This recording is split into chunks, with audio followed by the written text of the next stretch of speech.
السلام علیکم ورحمۃ اللہ وبرکاتہ۔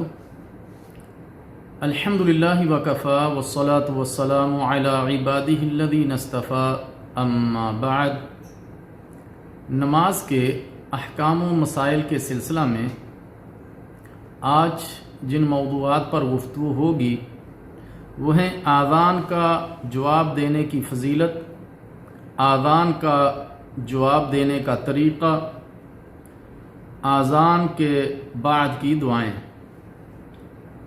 رسول اللہ صلی اللہ علیہ وسلم نے فرمایا، جس شخص نے خلوص دل سے اذان کا جواب دیا وہ ضرور جنت میں داخل ہوگا۔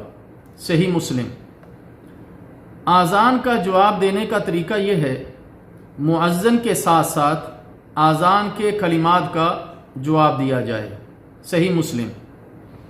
اذان کے جواب میں وہی کلمات دہرانے چاہیے جو مؤذن کہہ رہا ہے، سوائے حی علی الصلاۃ اور حی علی الفلاح۔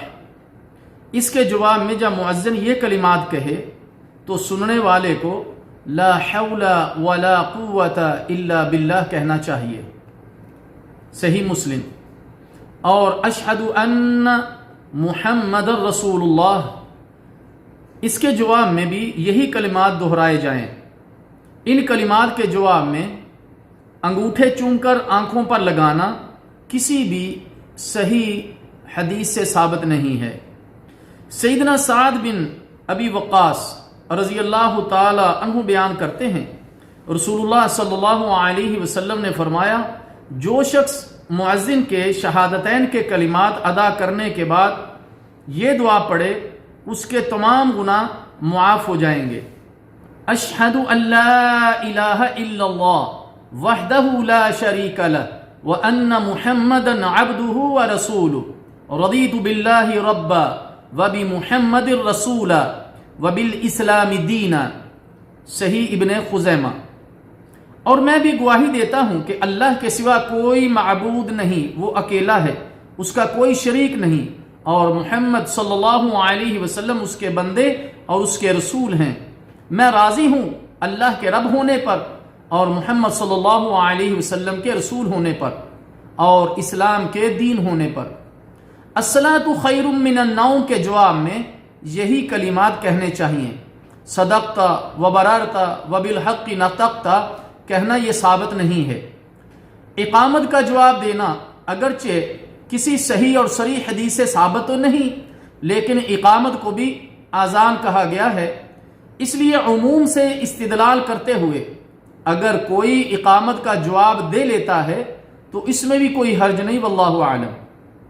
اقامت میں قد قامت الصلاۃ کے جواب میں اقامہ اللہ و ادامہ کہنا جائز نہیں۔ یہ الفاظ سنن ابی داؤد میں موجود ہے اور اس کی سند میں محمد بن ثابت عابدی یہ ضعیف راوی ہے اور ایک راوی تو مجہول ہے، اس لیے یہ روایت سخت ضعیف ہے۔ اسی طرح اقامت ختم ہونے پر آسمان کی طرف اشارہ کرتے ہوئے حق لا الہ الا اللہ پڑھنا بھی کسی صحیح حدیث سے ثابت نہیں ہے، اس سے بھی بچنا چاہیے۔ رسول اللہ صلی اللہ علیہ وسلم نے فرمایا، جب تم مؤذن کی اذان سنو تو وہی کہو جو وہ کہتا ہے، پھر مجھ پر درود پڑھو۔ جس نے مجھ پر ایک مرتبہ درود پڑھا اللہ تعالیٰ جل شانہ اس پر 10 رحمتوں کا نزول فرمائے گا۔ پھر میرے لیے اللہ تعالیٰ جل شانہ سے مقام وسیلہ کا سوال کرو، یہ جنت میں ایک مقام ہے، تو جس نے بھی میرے لیے وسیلے کا سوال کیا اس کے لیے میری شفاعت حلال ہو گئی۔ لہٰذا اذان کا جواب دینے کے بعد درود شریف پڑھیں، کیونکہ جو درود ابراہیمی پڑھے گا اللہ تعالیٰ جل شانہ اس پر 10 رحمتوں کا نزول فرمائے گا۔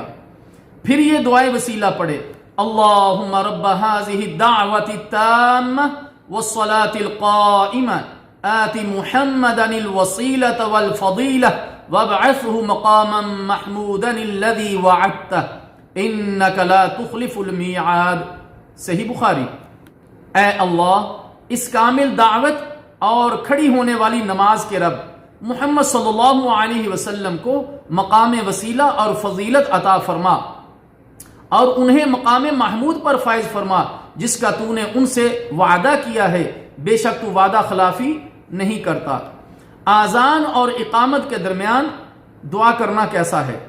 آذان اور اقامت کے درمیان زیادہ سے زیادہ دعائیں کریں، کیونکہ نبی مکرم صلی اللہ علیہ وسلم کا فرمان ہے لا يرد الدعاء بین الاذان والاقامہ، سنن ابی داؤد۔